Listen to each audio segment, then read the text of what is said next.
UPI users को पाई बड़ खबर एडिकी यूपीआई रे लेनदेन कले लागी चार्ज। साधारणतः आजिकली टंका कारोबार करबा लगी ऑनलाइन आप रो व्यवहार वृद्धि पाइबार लागिछि। एहारो व्यवहार सहज हेबा सह सुरक्षित मध्ये होइथाय। तेबे जदि आपण भी एही आप माध्यम रे टंका लेनदेन करूछथि ताहाले एने एक गुरुत्वपूर्ण खबर सामना को आसीछि। National payment corporation of India मुख्य दिलीप असबे कहिसेंति जे आसंता 3 वर्ष मध्य बृहत व्यवसायी को यूपीआई भित्तिक देय पाई जुक्तियुक्त शुल्क देबाक पड़िबो।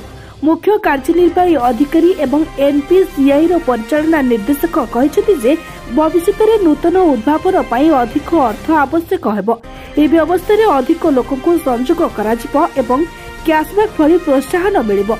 ए सिस्टम सहित आ 50 कोटी लोकको संयोग करिबार आवश्यकता रहिछि। बॉम्बे चार्टर्ड अकाउंटेंट्स सोसाइटी कार्यक्रम रे एनपीसी मुख्य कहिसेंति जे दीर्घकालीन दृष्टिकोणरू एक जुक्तियुक्त शुल्क लागू कराजिबो।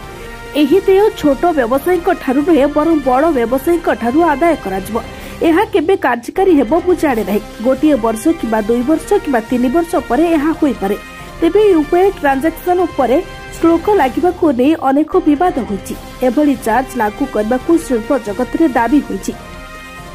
असबे आहरी मध्ये कहिछि साइबर सुरक्षा और सूचना सुरक्षा पाई हेउथबा खर्च को बैंक रा आईटी अनुसार 10% रु 25% को वृद्धि करबा नै आलोचना करा ଯାଇଛି।